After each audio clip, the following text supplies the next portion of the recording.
자, 안녕하세요. 네, 반갑습니다.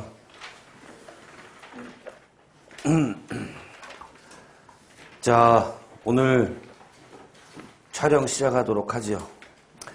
지난 시간에 2장, 그죠? 2장, 물질의 상태와 용액, 여길 공부하면서,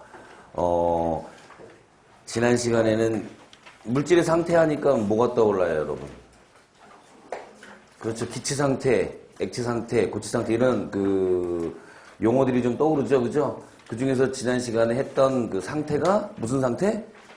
기체 상태에 대한 이야기를 했습니다. 그렇죠, 그죠? 자, 머릿속에서 기체 상태를 간단하게 한번 정리를 하면, 기체라는 그 타이틀을 적어 놓고, 우리 칠판에다가 총 몇 가지 법칙을 쭉 열거를 했어요. 7가지 기체에 관련된 법칙을 열거를 했습니다. 그렇죠? 첫 번째가 뭐였냐면 보일의 법칙, 두 번째가 샤를의 법칙, 세 번째가 보일-샤를, 네 번째가 아보가드로, 그 다음에 다섯 번째가 그렇죠, 이상기체 상태방정식인 PVNRT, 그리고 여섯 번째가 그레이엄의 확산, 그리고 마지막 7번째가 돌턴의 부분압력. 이렇게 차근차근 하나씩 체크해 나갔어요. 그죠? 제가 지금 이렇게 이미지 트레이닝을 해드리는 거는 우리 학생들도 기체하고 기체라는 게 있어.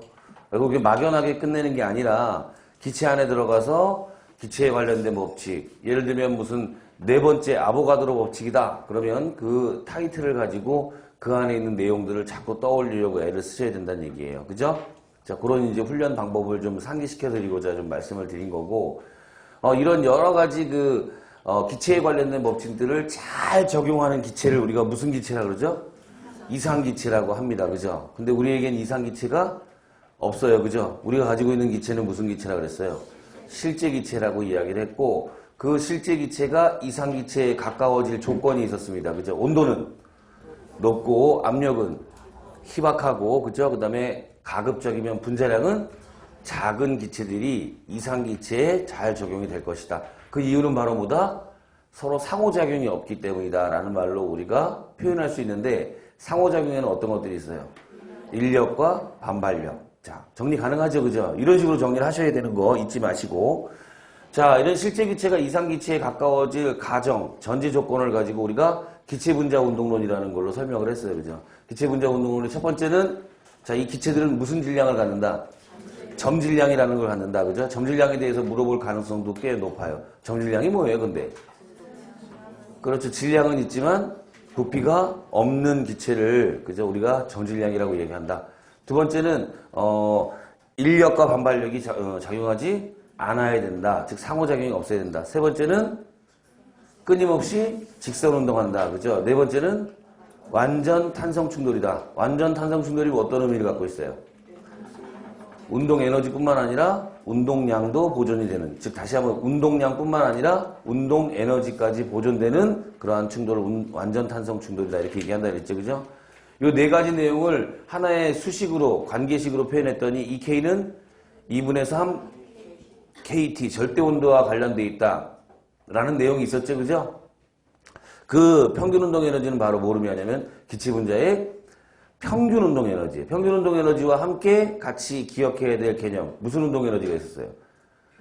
전체 운동 에너지가 있었죠. 그죠? 이제는 전체 운동 에너지를 물어볼 때가 됐다라는 것도 염두에 두시고, 우리는 또 운동 에너지 그러면 평균 운동 에너지만 계속 생각하고 있다가 뜬금없이 전체 운동 에너지가 나오면 그 적용하기가 쉽지 않다라는 것도 다시 한번 상기시켜 드릴게요. 자, 이런 내용들을 가지고 우리가 기체를 공부했다면 오늘은 52페이지 뭐에 대해서 공부할 거예요? 액체에 대해서 공부를 할 거예요. 그죠? 그 중에서도 지난 액체하면 액체의 거의 대명사급 뭐가 있어요, 여러분? 물이 있죠. 그죠? 물에 대한 약간의 소개를 하고 지난 시간에 마쳤던 것 같아요. 자, 물은 아주 중요한 특징이 있는데 그 특징을 크게 두 가지로 세분화시켜서 공부를 하겠다는 얘기했어요. 그죠? 첫 번째는 어디에서 기인하는?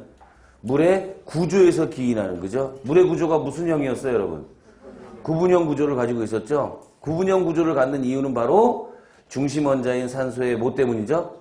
비공유 전자쌍 때문에 생기는 일이에요. 그죠? 전자쌍 사이의 반발, VS EPR 이론에 의하면 비공유전자쌍 사이의 반발력이 가장 크고 그 다음에 비공유와 공유, 마지막으로 공유전자쌍 사이의 반발력이 가장 작아요. 그죠? 이런 여러 가지 원리에 의해서 하여간 결론적으로 물 분자는 결합각 몇 도를 이루는 104.5도를 이루고 있는 무슨 형 구조를 갖는다? 구분형 구조를 갖는다. 자, 그리고 물은 산소하고 수소가 공유결합하고 있는데 이 공유전자쌍을 잡아당기는 능력이 각 원자마다